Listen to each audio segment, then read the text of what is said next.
इस क्वेश्चन में दो स्फेरिकल बॉडीज दी हैं हमें।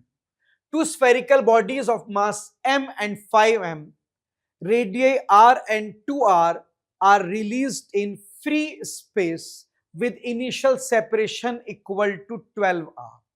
मेरे पास दो स्फेरिकल बॉडीज हैं जिसका एक का मास m और रेडियस r है, दूसरे का मास 5m और रेडियस 2r है। कहां रखी है? फ्री स्पेस में रखी है, जिसमें सेंटर टू सेंटर का जो सेपरेशन है वो है 12r। C1 और C2 के बीच का गैप 12r है। आगे लिखते हैं, if they attract each other due to gravitational only. अब इनिशियली तो ये स्फेरिकल बॉडीज रखी हैं, चल नहीं रही, लेकिन क्योंकि इनके पास मासेस हैं तो दोनों एक दूसरे को अट्रैक्ट करेंगे due to force of gravity. और जब दोनों एक दूसरे को अट्रैक्ट करेंगे तो दोनों एक दूसरे के करीब भी आएंगे। लेट अस से ये x डिस्टेंस राइट जाएगा, वो सम डिस्टेंस लेफ्ट आएगा। ठीक, आगे पढ़ते हैं। If they attract each other due to gravitational force only, the distance covered by smaller body before collision। कहता है कि अगर ये दोनों स्फेयर अंडर ग्रेविटी एक दूसरे को अट्रैक्ट करेंगे तो बताइए कोलिजन तक छोटा स्फेयर कितना डिस्टेंस चलेगा। देखिए, कोलिजन तक ये कितना चलेगा वो तो मैं नहीं जानता, लेकिन पहली बात तो ये करते, कोलिजन होगा कब? कोलिजन तब होगा जब इनके फ्रंट सरफेस आपस में मिल जाएंगे। जब इसका फ्रंट सरफेस और इसका फ्रंट सरफेस आपस में मिल जाएगा। देखिए, अगर दो बॉडीज ऐसे रखी हैं तो ये कब टकराएंगी? ये तब टकराएंगी जब दोनों के फ्रंट सरफेस आपस में टच करेंगे। अब फ्रंट सरफेस के बीच का गैप कितना है? ये देखो, फ्रंट टू फ्रंट ये डिस्टेंस कितना है? Radius r। ये डिस्टेंस कितना है? Radius 2r। अब centre to centre separation 12r था, r इधर माइनस हो जाएगा, 2r उधर, तो फ्रंट टू फ्रंट गैप हो जाएगा बेटे 9r। जब ये 9r खत्म हो जाएगा तो इनके फ्रंट एक दूसरे को टच करेंगे और कोलिजन स्टार्ट हो जाएगा। अब अगर स्मॉलर स्फेयर x राइट गया है तो इस लार्जर को पीछे कितना आना पड़ेगा ताकि ये डिस्टेंस खत्म हो जाए? इसे आना पड़ेगा 9r माइनस x। भाई, दोनों के फ्रंट टू फ्रंट का गैप 9r है, ठीक है? तो अगर ये x आगे जाएगा तो इसे 9r माइनस x पीछे आना पड़ेगा ताकि बीच का डिस्टेंस 0 हो जाए और कोलिजन स्टार्ट हो जाए। तभी तो कोलिजन होगा, अदरवाइज हो ही नहीं पाएगा। अब मुझे स्मॉलर स्फेयर का डिस्टेंस x चाहिए, कैसे मिलेगा? देखिए, cm के एक्सेलरेशन का फॉर्मूला क्या होता है? एक्सेलरेशन ऑफ cm होता है net external force upon total mass. Sir, दोनों स्फेयर इनिशियली रेस्ट पे थे, अब इन्होंने जो चलना शुरू किया है ये आपस के ग्रेविटी की वजह से किया है, जो कि उनका इंटरनल फोर्स है। भाई, m ने 5m को अपनी तरफ अट्रैक्ट किया, पलट के 5m ने m को अपनी तरफ अट्रैक्ट किया है। a ने b पे फोर्स लगाया, b ने a पर, ये तो उनके आपस के इंटरनल फोर्स हैं। बाहर से तो कोई एक्सटर्नल फोर्स इन्वॉल्व हुआ नहीं, तो सिंस एक्सटर्नल फोर्स 0 है तो cm का एक्सेलरेशन 0 आएगा। एक्सेलरेशन cm का 0 का मतलब cm की वेलोसिटी कांस्टेंट आएगी, उसमें कोई चेंज नहीं आएगा। और क्योंकि इनिशियली पूरा सिस्टम रेस्ट पे था, तो क्योंकि इनिशियली पूरा सिस्टम रेस्ट पे था, उस समय cm रेस्ट पे था, तो आज भी cm रेस्ट पे होगा। क्यों? क्योंकि cm की वेलोसिटी कांस्टेंट है, बदली नहीं है। हमारे फॉर्मूले के अकॉर्डिंग cm एक्सेलरेट नहीं कर सकता, उसकी वेलोसिटी जैसी थी वैसी रहेगी, पहले 0 थी आज भी 0 रहेगी। अगर cm का एक्सेलरेशन 0 है, cm की वेलोसिटी 0 है, इसका मतलब cm तो चल ही नहीं रहा है। भाई, किसी का ना एक्सेलरेशन है ना वेलोसिटी, इसका मतलब वो परफेक्ट रेस्ट पे है, वो मूव नहीं कर रहा। तो दोनों स्फेयर आपस में मूव कर रहे हैं। स्मॉलर स्फेयर इधर राइट जा रहा है, ये लेफ्ट जा रहा है, मगर सीएम अपनी जगह स्टेशनरी। अगर सीएम अपनी जगह स्टेशनरी है तो सीएम में कोई शिफ्टिंग नहीं आएगी, सीएम के एक्स कोऑर्डिनेट में कोई बदलाव नहीं आएगा। Delta ex CM should be 0। अब क्लास में डेल्टा एक्स सीएम का फॉर्मूला क्या पढ़ते हैं बेटा हम? डेल्टा एक्स सीएम का फॉर्मूला क्लास में पढ़ते हैं m1 delta x1 plus m2 delta x2 divide by m1 plus m2। Delta ex CM क्या है? सीएम के एक्स कोऑर्डिनेट में कितना चेंज आया, एज पर कंसेप्ट नहीं आएगा। m1 पहले स्फेयर का मास m, डेल्टा x1 जो पहला स्फेयर है उसमें कितना चेंज आएगा? हाँ उसमें आएगा। आपका first sphere x distance right गया है तो उसके एक्स कोऑर्डिनेट में कितना चेंज आएगा? x चेंज आएगा। m2 क्या है? 5m, और 5m 9r माइनस x पीछे लेफ्ट में गया है तो उसमें चेंज आएगा -9r माइनस x। ये पहला वाला स्फीयर राइट में गया तो आपने प्लस x लिया है, तो जो लेफ्ट आएगा उसे क्या लेना पड़ेगा? Minus upon m1m m2 5m। अब इस मास वाले टर्म को तो इधर 0 से मल्टीप्लाई कर दीजिए, यह आ जाएगा mx ब्रैकेट ओपन कर दीजिए -45mr माइनस यह आएगा आपका +5mx। -45mr इधर ले जाइए बेटा, प्लस हो जाएगा, और ये mx 5 में ऐड करेंगे तो ये सिम तो ये आएगा x equals to 45r upon 6, जिससे हम 7.5r लिख सकते हैं। तो आपका छोटा वाला स्फीयर 7.5r इधर राइट की तरफ शिफ्ट होगा, इस तरह से चेक कर लीजिए। ये आ गया शिफ्ट इन सीएम। अब ऑप्शन देखते हैं कौन सा है। ऑप्शन आ गया बेटे ये वाला।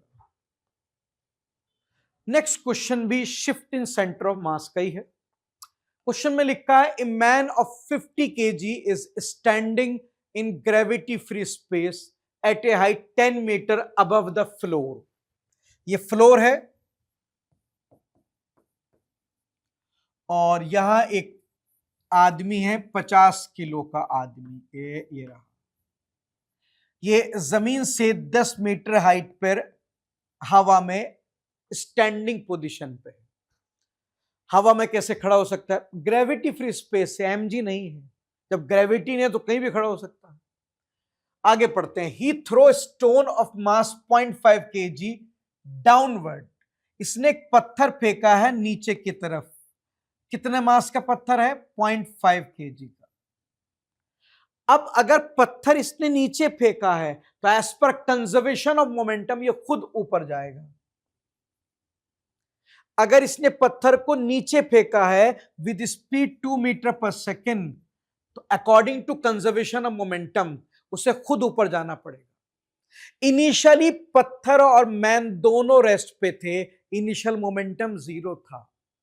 तो जब उसने पत्थर को एक डाउनवर्ड मोमेंटम दिया है तो उसे खुद अपवर्ड मोमेंटम मिलना चाहिए। क्यों? तो इनिशियल मोमेंटम 0 था तो फाइनली भी 0 होना चाहिए ना। अगर पत्थर को नेगेटिव में मिला है तो उसे खुद प्लस में मिलेगा ताकि टोटल अभी भी क्या रहे? 0।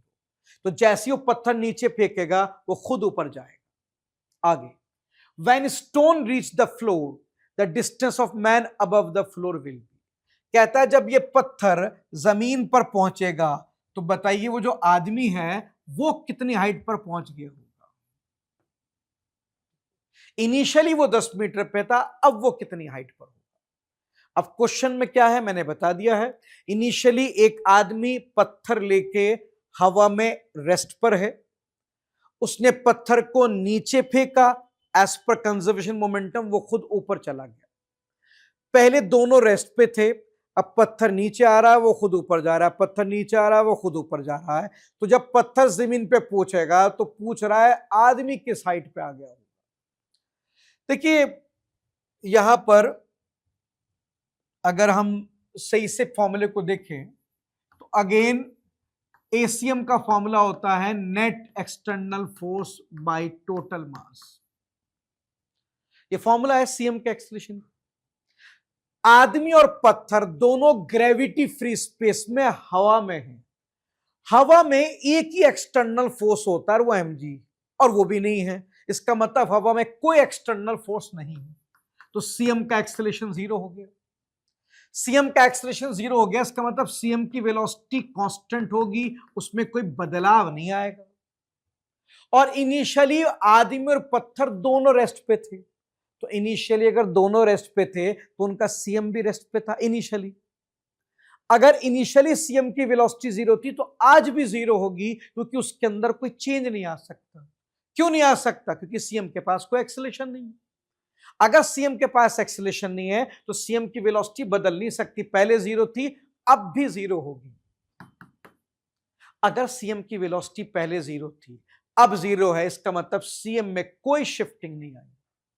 ना सीएम के पास एक्सेलरेशन है ना वेलोसिटी है, तो मूव भी कहां करेगा? सीएम की पोजीशन सेम रहेगी।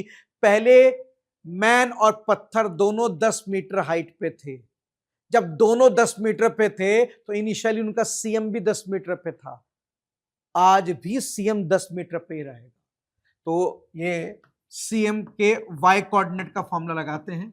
सीएम के वाई कोऑर्डिनेट का फॉर्मूला ये होता है बेटे,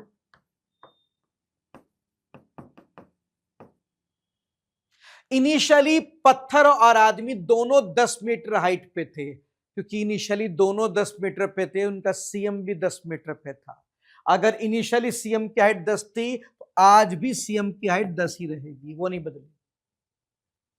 मैन 50 kg, मैन की हाइट वो बदल गई हुई।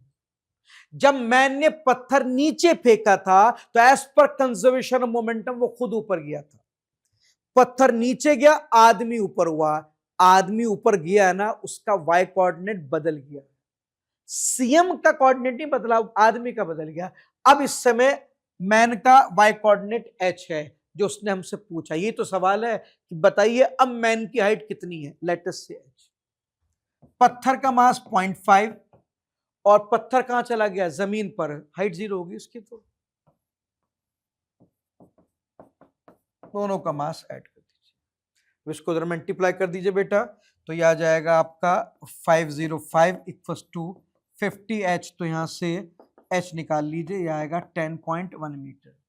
तो आदमी की फाइनल हाइट बेटा 10.1 मीटर हो गई, चेक कर लीजिए। अब आंसर देख लेते हैं कौन सा आ रहा है। नेक्स्ट क्वेश्चन में लिखा है which of the following statements are correct, इनमें से कौन सा स्टेटमेंट करेक्ट है? पहला स्टेटमेंट क्या है? Centre of mass always coincide with centre of gravity, CM और सीजी हमेशा सेम होंगे। देखिए सीएम का जो फॉर्मूला है वो ये है, देखो सीएम का जो पोजीशन वेक्टर का फॉर्मूला होता है वो होता है m1r1 plus m2r2 and so on, जितने पार्टिकल हैं, divide by m1 plus m2 and so on. अगर हमें बहुत सारे पार्टिकल का सीएम निकालना है, सेंटर ऑफ मास, तो सेंटर ऑफ मास का जो पोजीशन वेक्टर का फॉर्मूला होता है वो होता है m1 इंटू r1, m1 पहले पार्टिकल का मास, r1 पहले पार्टिकल का पोजीशन वेक्टर, प्लस m2 दूसरे पार्टिकल का मास, r2 दूसरे पार्टिकल का position vector and so on. ये फॉर्मूला हमें बताता है कि सारे पार्टिकल का सीएम कहां होगा। और अगर हम सेंटर ऑफ ग्रेविटी का फॉर्मूला देखें तो वो ये होता है m1 r1 g1 plus m2 r2 g2 and so on, divide by m1 g1 plus m2 g2 and so on. ये सेंटर ऑफ ग्रेविटी निकालने का फॉर्मूला है। m1 पहले पार्टिकल का मास, r1 पहले पार्टिकल का पोजीशन वेक्टर, g1 उस पहले पार्टिकल पर एक्सेलरेशन ड्यू टू ग्रेविटी कितना एक्ट करेगी वो, एंड सो। दोनों फॉर्मूलों में हल्का सा फर्क है, इसमें खाली मास और पोजीशन वेक्टर है, उसमें एक्सेलरेशन ड्यू टू ग्रेविटी भी। अब फिलहाल तो ये मैच नहीं कर रहे, दोनों के फॉर्मूले बिल्कुल अलग है। लेकिन आपको पता है कि हमारी बॉडी तो स्मॉल साइज की होती है और इसके रेस्पेक्ट में अर्थ बहुत बड़ी बॉडी होती है। तो अर्थ जो अलग अलग पॉइंट पे एक्सेलरेशन ड्यू टू ग्रेविटी लगाती है, क्या वो अलग अलग होती है? क्या पॉइंट 1 पर acceleration due to gravity point 2 पर G2 एक्सेलरेशन ग्रेविटी क्या हर पॉइंट पे अलग अलग होती है? अब अगर आप स्ट्रिक्टली स्पीकिंग की बात करें तो यस अलग होती है। एक्सेलरेशन ड्यू टू ग्रेविटी हर पॉइंट पे अलग एक्ट करती है। हमारी अर्थ किसी भी बॉडी के हर पॉइंट पे अलग अलग acceleration due to gravity include करती है। जैसे कि मैं अर्थ पे खड़ा हूं तो मेरी अर्थ यहां जो acceleration due to gravity provide करेगी वो अलग होगा, यहां जो एक्सेलरेशन ग्रेविटी अर्थ प्रोवाइड करेगी वो अलग होगा। अगर आप बिल्कुल स्ट्रिक्टली कैलकुलेशन करेंगे एग्जैक्ट, तो बेटा अगर आप स्ट्रिक्टली स्पीक करें तो मेरे बॉडी के हर पॉइंट पे अर्थ का एक्सेलरेशन ड्यू टू ग्रेविटी अलग अलग होता है। यहां G1 है, यहां G2, यहां G3, यहां G4, G5 इस तरह अलग, लेकिन कोई खास वेरिएशन नहीं होता है। अगर मेरा साइज स्मॉल है तो मेरी बॉडी में भले जी हर पॉइंट पे अलग हो मगर लगभग सेम सेम से होते हैं, कोई ज्यादा चेंजेस नहीं होता। तो अब आपको पता है ज्यादातर बॉडी तो बहुत छोटी होती है, तो ज्यादातर बॉडीज में अर्थ जो acceleration due to gravity provide करती है लगभग सेम होता है। तो अगर मैं मान लूं कि हर पॉइंट बॉडी के हर पॉइंट पर G1 G2 सब पे बराबर है, लेट अस से कितना G, तो आप देखो अब मैं CG का फॉर्मूला फिर से लिख रहा हूं, तो क्या आएगा M1 R1 G1 की value G, M2 R2 G2 की value G and so on, M1 R G1 की value G plus M2 G2 की वैल्यू G एंड सो। अब मैंने G1 G2 सेम ले लिया तो G थ्रू आउट क्या हो जाएगा, कैंसिल हो जाएगा। और अब सही से देखो ये फॉर्मूला किससे मैच कर रहा है, अब ये फॉर्मूला एग्जैक्ट वही है जो CM का फॉर्मूला था। तो किसी बॉडी का CM और CG सेम होगा अगर उस बॉडी के हर पॉइंट पे एक्सेलरेशन ड्यू टू ग्रेविटी की वैल्यू क्या होगी, सेम।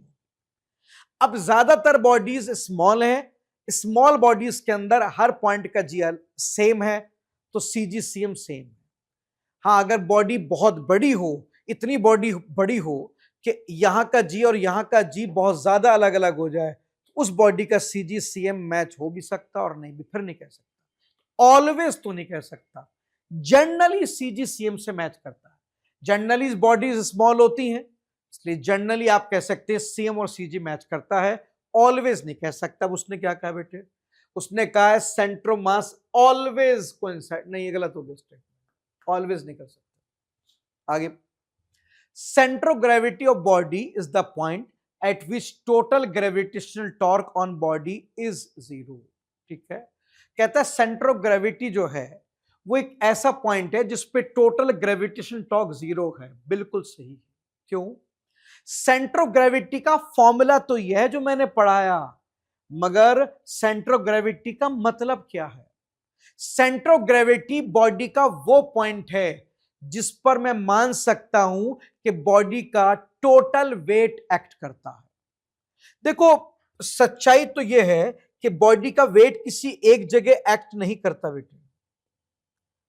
देखिए अगर अब मैं कंसेप्ट की बात करूं तो बॉडी का वेट हर पॉइंट पे अलग अलग एक्ट करता है। अगर ये कोई बॉडी है और ये अर्थ है, ठीक है, ये अर्थ है, तो अर्थ हर पॉइंट पे mg अलग अलग लगाती है, हर पॉइंट पे mg क्या लगाती है, अलग अलग,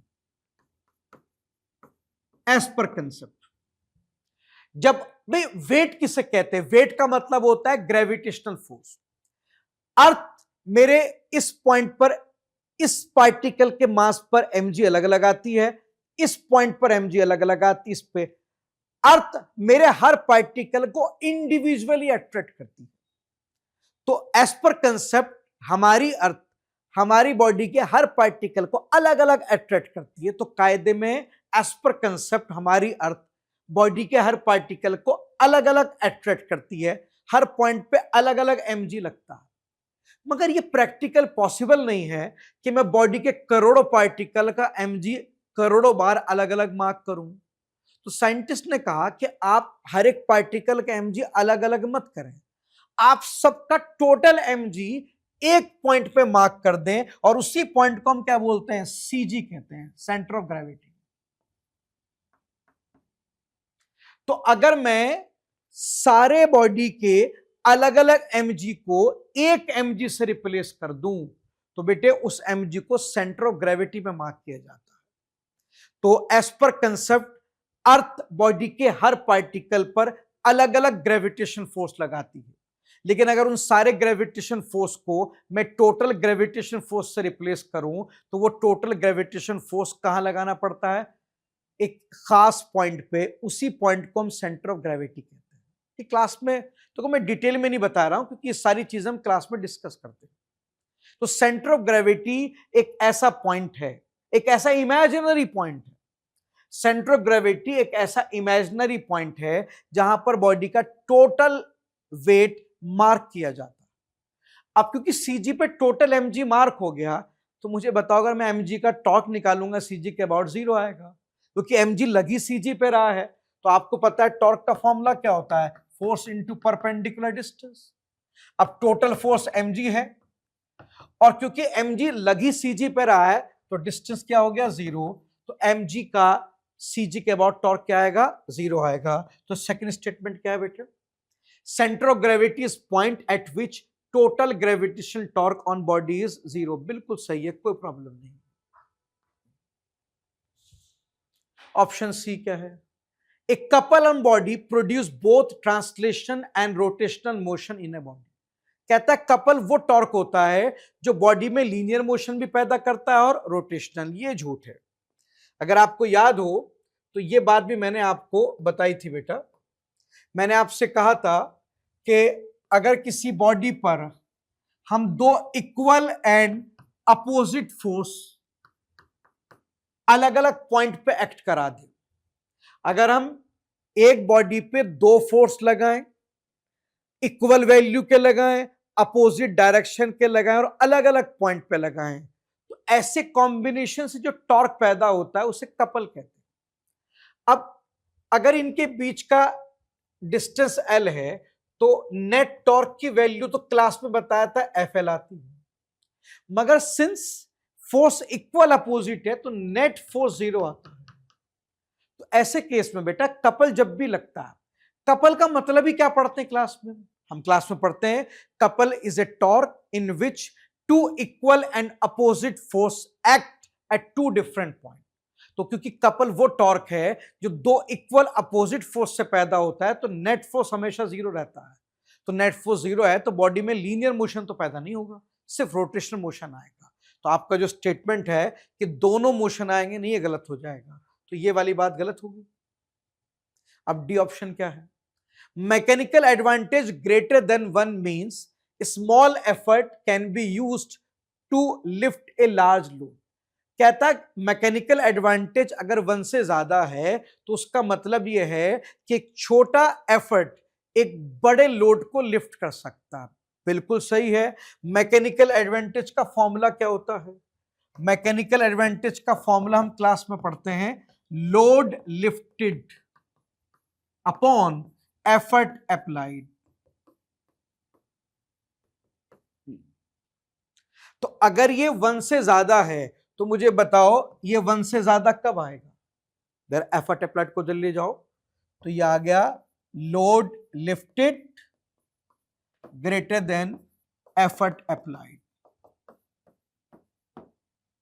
तो मैकेनिकल एडवांटेज 1 से ज्यादा तभी आएगा जब लोड ज्यादा लिफ्ट हो और एफर्ट कम लगाए। उस हिसाब से बेटा डी ऑप्शन भी सही होगा। तो आंसर कौन कौन से हो गए? बी और डी। हम कौन सा टिक करेंगे? सर आप दोनों करेंगे। असल में ये हमारे टाइपिस्ट ने थोड़ा मिसप्रिंट कर दिया। अभी ऑप्शन ये नहीं, स्टेटमेंट है। ऑप्शन अलग से लिखे होंगे, ऑप्शन में कॉम्बिनेशन होंगे। मैं आपको बता देता हूं, ऑप्शन कुछ इस तरह से लिखे होंगे बेटा। वो हमारे टाइपिस्ट ने ऑप्शन नहीं लिखे। ऑप्शन ए में लिखा होगा कॉम्बिनेशन, ए एंड बी दोनों स्टेटमेंट ट्रू हैं, B and D, A and D, इस तरह के कॉम्बिनेशन दिए गए थे। आप जाके देख लीजिए, नीट का पुराना क्वेश्चन है, वहां पर स्टेटमेंट के बाद ये वाला ऑप्शन दिए थे जिसमें दो दो स्टेटमेंट के कॉम्बिनेशन थे। ठीक है, ए एंड सी। अब हमने देखा बी और डी स्टेटमेंट ट्रू है तो हम ये ऑप्शन टिक कर देंगे, बात खत्म। ठीक है, नेक्स्ट क्वेश्चन में सीधे सीधे टॉर्क पूछा गया है। Find torque about origin when a force 3J cap act on A particle whose position vector is 2k cap। देखिए हमारे पास एक पार्टिकल है, ये लेट अस सेम मास का, इस पर हमने एक फोर्स लगाया है F, जिसका हमें पोजीशन वेक्टर मालूम है फ्रॉम ओरिजिन। क्या चाहिए सर? हमें इस फोर्स का टॉर्क चाहिए। अब आपको पता है टॉर्क का हमारे पास डायरेक्ट फॉर्मूला होता है R क्रॉस F, तो सीधे सीधे फॉर्मूला लगाएंगे बेटे। R क्या है? 2k कैप, फोर्स कितना है? 3j कैप, 2 इंटू 3 6, और k क्रॉस j हम पढ़ते हैं माइनस आई कैप होता है, जो टॉर्क लगेगा वो -6 आई कैप लगेगा। डायरेक्ट फॉर्मूला लगा दीजिए, आंसर आ जाए।